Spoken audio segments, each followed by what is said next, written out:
안녕하세요. 부자 오빠입니다. 주말 잘 보내고 계시죠? 저는 어제부터 하루 종일 진짜 계속 놀고 있습니다.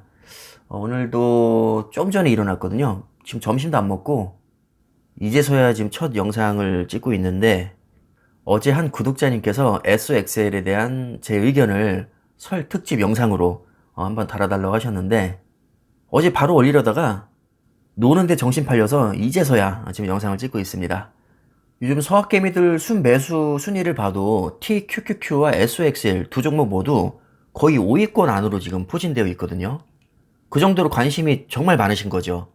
특히나 요즘에 미국 증시가 어마어마하게 폭락하면서 TQQQ와 SOXL이 거의 올해 연초 대비 반토막이 나다시피 했습니다. 비록 세배 레버리지라 변동성은 크지만 이게 그렇게 허접한 종목들이 아니기 때문에 아마 저를 비롯해서 지금 열심히 줍줍하는 분들이 많으실 것 같은데 오늘은 TQQQ와 SOXL에 대해서 제가 한번 쭉 정리를 해보겠습니다. 자, 일단 SOXL은 필라델피아 반도체 지수를 3배로 추종하는 ETF라고 할 수 있는데요. 필라델피아 반도체가 뭐냐? 쉽게 말해서 미국에 상장된 잘 나가는 30개 반도체 기업들을 모아놓고 지수화시킨 겁니다. S&P 500은 500개 기업을 지수화시킨 거고 나스닥 100은 100개 기업을 모아놓고 지수화시킨 거죠. 똑같이 필라델피아 반도체는 반도체에 특화된 30개 기업을 모아놓고 지수화시킨 겁니다. 이 필라델피아 반도체 지수를 그대로 추종하게 만든 ETF가 SOXX 또는 SOXQ가 되는 것이고요. 3배 레버리지로 추종하는 게 SOXL입니다. 그럼 여기에 어떤 종목이 있느냐? AMD, ASML, NXP 반도체, 온세미컨덕터, TSMC, 울프스피드, 램 리서치, 마벨 테크놀로지, 마이크론 테크놀로지, 브로드컴, 스카이웍스, 아날로그 디바이시스, 어플라이드 머티리얼즈, 엔비디아, 인텔, 퀄컴, 텍사스 인스트루먼트, 국내에서 잘 알려진 종목들 위주로 제가 잠깐 훑어봤는데 특히 엔비디아와 인텔, AMD, ASML 이런 종목들은 퀄컴까지요.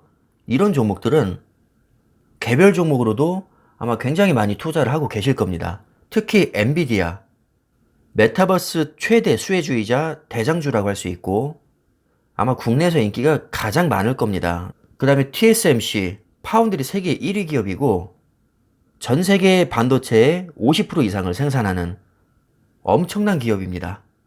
반도체 기업 중에서는 시총이 가장 높죠.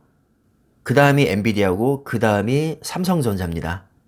또 마이크론은 메모리 반도체 세계 3위 업체로서 삼성전자, SK 하이닉스에 이은 3인자라고 할 수 있고요. ASML, EUV 노광기를 전 세계에서 독점으로 생산하는 기업입니다. 그냥 대안 자체가 아예 없죠. 기업 수가 많은 만큼 반도체 전반에 걸친 거의 모든 섹터가 이 필라델피아 반도체 안에 다 들어가 있다고 생각하시면 됩니다. 쉽게 말해서 반도체 파이가 커질수록 필라델피아 반도체는 무조건 우상향하게 되어 있습니다. 자, 그렇다면 반도체 전망은 어떨까요? 4차 산업혁명 최대 수혜주로 꼽히고 있습니다. 그 누구도 반도체 전망이 어둡다고 말할 수 없습니다. 실제로 최근 10년간 주가 흐름을 봐도 이건 뭐 의심이 여지없이 우상향이라고 할 수 있죠. 앞으로 10년은 어떻게 될까요? 지구가 무슨 해성과 충돌하지 않는 이상은 우상향할 수밖에 없다고 봅니다. 20년 후도 마찬가지고요. 30년 후를 봐도 마찬가지일 겁니다. 인간의 사전에 절대 퇴보란 없죠. 반도체 산업은 무조건 성장할 수밖에 없습니다. 자, 그렇다면 인기가 아주 많은 TQQQ와 비교를 해볼 텐데 제가 참고하시라고 S&P 500 지수를 추종하는 SPY도 같이 비교를 해봤습니다. 자, 최근 5년 수익률을 보면요. SOXL이 약 704%, 나스닥 100을 3배로 추정하는 TQQQ가 여기 가려서 잘 보이진 않는데 거의 뭐 똑같다고 봐야겠죠. SOXL보다 조금 더 높은 것 같긴 한데 뭐 그래봐야 710% 정도 수준일 것 같습니다. 원래는 SOXL이 수익률이 더 좋았던 것으로 제가 기억을 하는데 올해 들어서 SOXL이 훨씬 더 많이 빠졌거든요. TQQQ보다. 그래서 지금 거의 똑같아진 것 같습니다. 자, 반면에 SPY는 수익률이 저기 아래 88.34%입니다. 정말 비교가 안 되죠. 파란색 라인이 SOXL이고 분홍색 라인이 TQQQ인데 잘 보시면 뭐 결론적으로 5년 동안 수익률은 거의 비슷하게 나왔지만 확실히 변동성은 SOXL이 더 큽니다. 오를 때도 더 많이 튀어오르고 떨어질 때도 더 급격하게 하락을 하고 있는 모습을 많이 보여주고 있죠. 자, 왜 그럴까요? 왜 SOXL이 TQQQ보다 변동성이 클까요?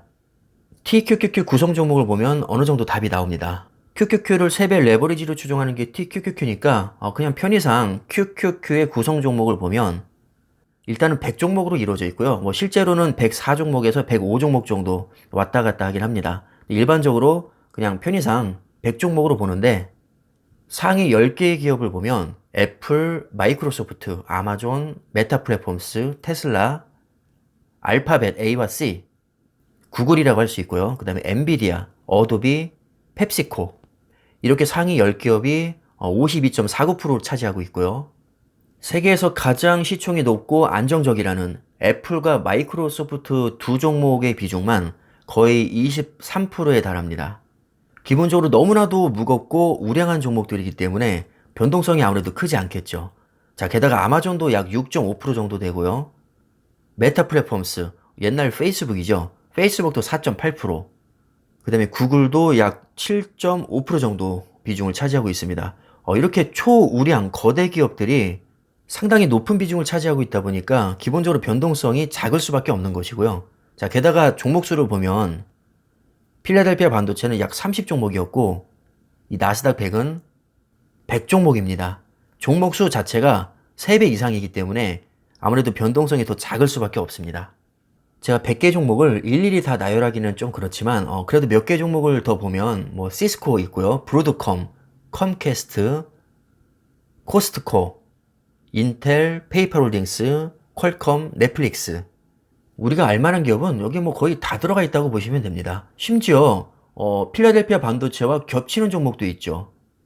브로드컴 겹치고요. 인텔, 퀄컴 이 세 종목은 필라델피아 반도체에도 편입이 되어 있는 종목들입니다. 나스닥 100도 제가 10년 차트를 펼쳐봤는데 이건 뭐 너무 뻔하죠. 당연히 우상향이고요. 지구에 무슨 외계인이 침공하지 않는 이상 향후 10년 후, 20년 후, 30년 후 뭐 무조건 우상향할 수밖에 없다고 봅니다. 나스닥을 신이라고 표현하는 분도 계시더라고요. 다소 과장되긴 했지만 그 정도로 거의 천하무적이라는 뜻입니다. 자, 다시 수익률로 돌아가서 일단 SOXL과 TQQQ의 5년 수익률은 결과적으로 거의 비슷한 약 700% 수준이고요. SPY는 같은 기간 동안 88% 상승했습니다. 수익률은 비교가 안 됩니다. 근데 문제는 변동성이죠. 기본적으로 TQQQ, SOXL 모두 3배 레버리지이기 때문에 일반적인 ETF에 비해서는 변동성이 굉장히 큰 게 사실입니다. 하지만 둘을 놓고 비교했을 때는 그래도 TQQQ보다 SOXL이 변동성이 훨씬 더 크다고 할 수 있습니다. 왜냐하면 기본적으로 종목수 자체가 SOXL이 훨씬 더 적고 반도체 기업들만 모아놨기 때문에 애플이나 마이크로소프트, 뭐 메타 플랫폼스, 아마존 이런 빅테크 기업들이 빠져 있습니다. 그러니까 어떻게 보면 지구 끝판왕 기업들이 거의 다 빠져 있는 느낌입니다. 그래서 SOXL이 아무래도 기본 덩치가 TQQQ에 비해 훨씬 작기 때문에 변동성이 클 수밖에 없는 것이고요. 대신에 반도체의 특성상 슈퍼사이클에 진입하게 되면 TQQQ보다 훨씬 더 수익률이 좋게 나올 수 있습니다. 반대로 불황기가 오면 TQQQ에 비해서 하락폭도 훨씬 더 클 수 있겠죠. 그래서 굳이 결론을 내린다면 기대 수익률은 비슷하거나 SOXL이 조금 더 높다고 할 수 있고요. 안정성은 확실히 TQQQ가 한 수 위라고 봅니다. 그래서 저 같은 경우는 SOXL과 TQQQ 지금 골고루 매수를 하고 있고 특별한 이변이 없으면 계속해서 분할로 조금씩 모아갈 생각입니다. 단 비중은 그렇게 높게 가져가고 싶지는 않습니다. 왜냐하면 스트레스를 좀 많이 받을 것 같아서요. 그래서 저 같은 경우는 삼성전자와 엔비디아를 메인 종목으로 가져가고 약간 로또 비슷한 개념으로 이 SOXL과 TQQQ를 모아갈 생각입니다. 잘만 하면 정말 낮은 비중으로도 초대박을 칠 수 있다고 생각을 하거든요. 특히 SOXL 변동성이 더 큰 만큼 호황기 제대로 한번 얻어 걸리면 아마 TQQQ보다 수익률이 훨씬 더 좋게 나올 수 있을 겁니다. 대신 리스크도 더 크겠죠. 사실 TQQQ만 해도 수익률이 상당하고 안정성에서도 한 수 위라고 이제 평가를 받기 때문에 그래서 SOXL이 TQQQ보다 조금 관심도가 떨어지지 않나 생각을 해보고요. 관련 영상도 더 적은 것 같습니다. 이 정도면 거의 정리가 된 것 같으니까요. 영상은 마무리를 하겠습니다. 주말 즐겁게 잘 보내시고요. 새해 복 많이 받으시길 바라겠습니다. 감사합니다.